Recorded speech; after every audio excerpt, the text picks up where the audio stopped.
आकाशवाणी नागपूर. रेवती जोशी आपल्याला प्रादेशिक बातम्या देत आहे. काही ठळक बातम्या.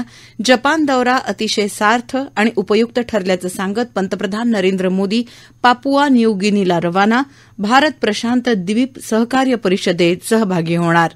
महाराष्ट्र, मध्य प्रदेश आणि छत्तीसगडच्या सीमेलगत नक्षलवाद्यांचा बिमोड करण्यासाठी गोंदियाच्या मुरकुटडोह इथे आर्म्ड आउट पोस्टचं लोकार्पण.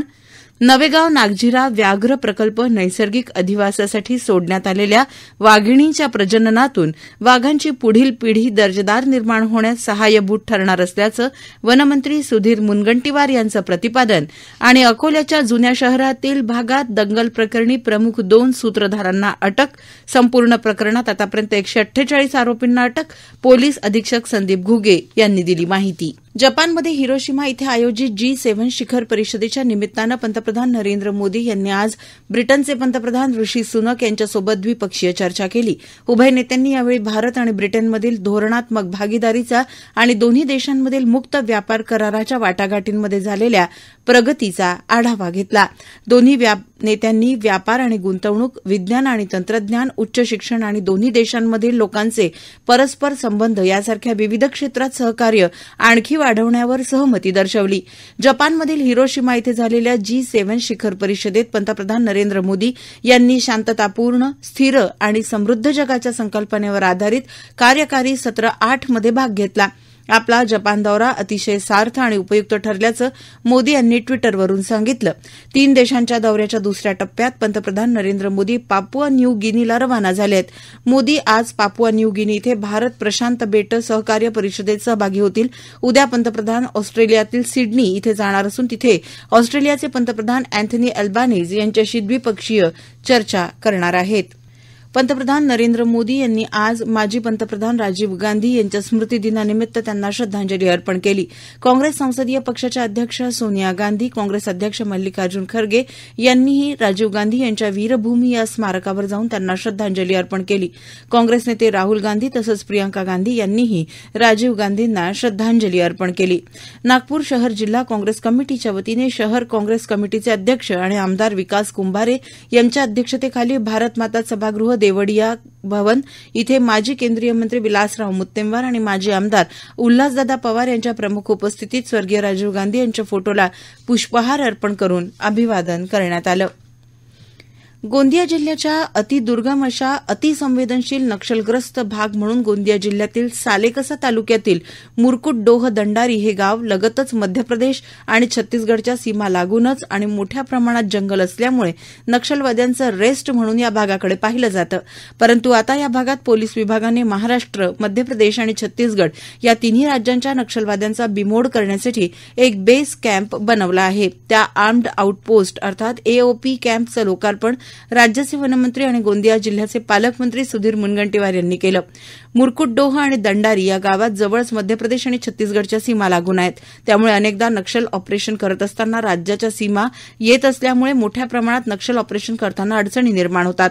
अनेकदा नक्षल शोधण्यासाठी एक राज्य दुसऱ्या राज्यात कशाप्रकारे प्रवेश करेल याची अडचण लक्षात घेऊन मध्य प्रदेश, महाराष्ट्र आणि छत्तीसगड राज्यात संयुक्त नक्षल ऑपरेशन करण्याच्या उद्देशाने पोलीस विभागाद्वारे AOP स्थापन करण्यात आली असून या आदिवासी भागातील नागरिकांना जनजागृती करून त्यांना मुख्य प्रवाहात आणण्याच्या दृष्टीने पोलीस विभाग प्रयत्न करणार आहे. या प्रादेशिक बातम्या आपण आकाशवाणीच्या नागपूर केंद्रावरून ऐकत आहात. आमच्या केंद्रावरील सर्व बातम्या ऐकण्यासाठी आणि ताज्या घडामोडी जाणून घेण्यासाठी Marathi news Nagpur all India radio या आमच्या युट्यूब चॅनलला नक्की सबस्क्राईब करा. संशोधन, पर्यटन, संवर्धन आणि इनब्रीडिंग या 4 मुद्द्यांवर आधारित कार्य वनविभागाने हाती घेतलं असून त्याअंतर्गत नवेगाव नागझिरा अभयारण्यात वाघिणींचं स्थानांतरण करण्यात आलं. वाघिणीच्या आगमनामुळे नवेगाव नागझिरा अभयारण्य वन्यजीव प्रेमी, अभ्यासक आणि पर्यटकांचं आकर्षण केंद्र बनेल असा विश्वास वनमंत्री सुधीर मुनगंटीवार यांनी व्यक्त केला. नवेगाव नागझिरा व्याघ्र प्रकल्प नैसर्गिक अधिवासासाठी उत्तम ठिकाण असून आज सोडण्यात आलेल्या वाघिणींच्या प्रजननातून वाघांची पुढील पिढी दर्जेदार निर्माण होण्यास सहाय्यभूत ठरणार असल्याचं त्यांनी सांगितलं. ब्रह्मपुरी भूभागातून आणण्यात आलेल्या वाघिणी नवेगाव नागझिरा व्याघ्र प्रकल्पात काल वनमंत्री सुधीर मुनगंटीवार यांच्या उपस्थितीत सोडण्यात आल्या. या कार्यक्रमानंतर आयोजित पत्रकार परिषदेत ते बोलत होते. वाघांचं संवर्धन आणि स्थानांतर या उपक्रमांतर्गत एकूण 4 ते 5 वाघिणींना ब्रह्मपुरी भूभागातून नवेगाव नागझिरा व्याघ्र राखीव क्षेत्रात स्थानांतरित करणं प्रस्तावित आहे. पहिल्या टप्प्यात 2 वाघिणींचं नागझिरा वन्यजीव अभयारण्य इथे स्थलांतर करण्यात आलं. सोडल्यानंतर सॅटेलाइट जीपीएस कॉलर आणि व्हीएचएफच्या सहाय्याने वाघिणींचं 24/7 सक्रियपणे संनियंत्रण केलं जाईल. संनियंत्रणाचं कार्य हे कमांड आणि कंट्रोल रूम साकोली इथून नियंत्रित केलं जाईल. या 2 स्थलांतरित वाघिणींच्या निरीक्षणानंतर आणि उर्वरित घटक लक्षात घेऊन इतर मादा वाघांना टप्प्याटप्प्यानं स्थानांतरित केलं जाईल असं मुनगंटीवार यांनी सांगितलं. भंडारा गोंदिया जिल्ह्यात सारस पक्षी संवर्धन करण्यासाठी सर्वोच्च न्यायालयाने 62 कोटींचा प्रकल्प उभारण्याचे आदेश दिले आहेत. त्यासाठी राज्य सरकार तयारी करत आहे. यात ज्या शेतकऱ्यांच्या शेतात सारस पक्ष्यांचं घरटं आहे अशा शेतकऱ्यांना 10,000 रुपये देण्यात येणार असल्याचं वनमंत्री सुधीर मुनगंटीवार यांनी सांगितलं. दिवसेंदिवस सारस पक्ष्यांच्या संख्येत घट होतीये. सारस पक्षी जोडीने राहतो. एक जोडीदार मृत झाला की दुसरा पक्षी सुद्धा मृत होतो. प्रेमाचं प्रतीक म्हणून सारस पक्ष्यांची ओळख आहे. सारस पक्ष्यांचा अधिवास भंडारा गोंदिया जिल्ह्यातील शेतांमध्ये आढळून येतोय. त्यामुळे सारस पक्ष्यांच्या संख्येत वाढ व्हावी यासाठी सरकार पुढाकार घेत आहे. महाराष्ट्र शासन कृषी विभाग, खादी ग्रामोद्योग आयोग, हिस्लॉप कॉलेज आणि महाराष्ट्र खादी ग्रामोद्योग मंडळ यांच्या संयुक्त विद्यमाने राष्ट्रीय मधुमक्षिका पालन आणि मध अभियान अंतर्गत जागतिक मधुमक्षिका दिनाचं औचित्य साधून नागपूर जिल्हास्तरीय परिसंवादाचं आयोजन शेतकरी भवन प्रशिक्षण सभागृह, जिल्हा अधीक्षक कृषी अधिकारी नागपूर कार्यालय, कदीमबाग सिव्हिल लाईन्स इथे करण्यात आलं.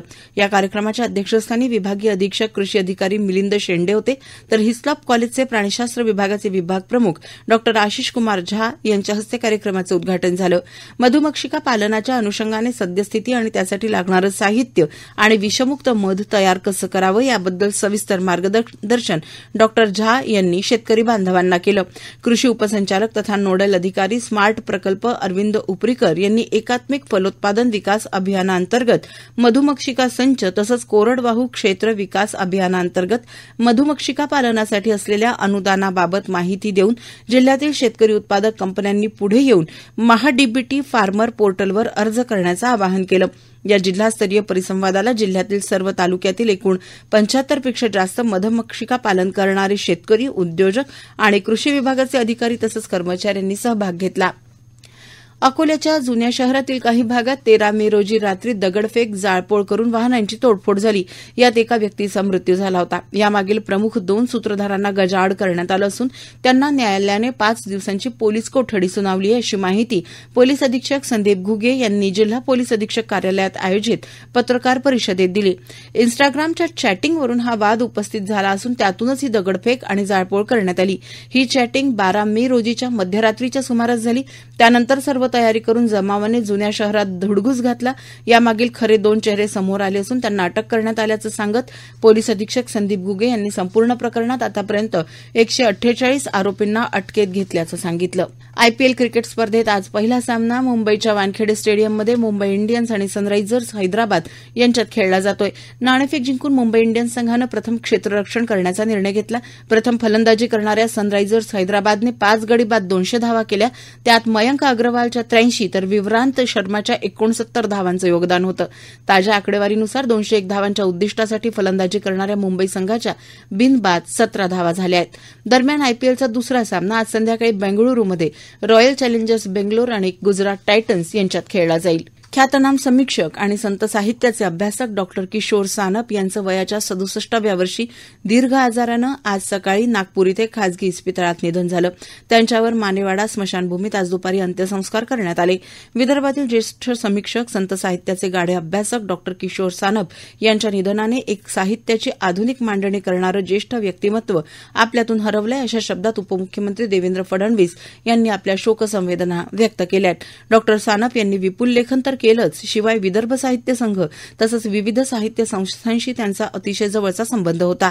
वर्धा ही त्यांची कर्मभूमी होती. त्यांच्या निधनामुळे साहित्य आणि शिक्षणाच्या क्षेत्रातील ज्येष्ठ समीक्षक आणि विचारवंताला आपण मुकलो आहोत, असंही फडणवीस यांनी म्हटलंय.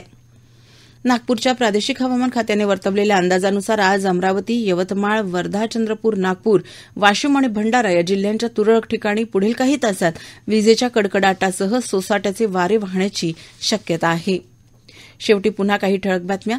जपान दौरा अतिशय सार्थ आणि उपयुक्त ठरल्याचं सांगत पंतप्रधान नरेंद्र मोदी पापुआ न्यू गिनीला रवाना.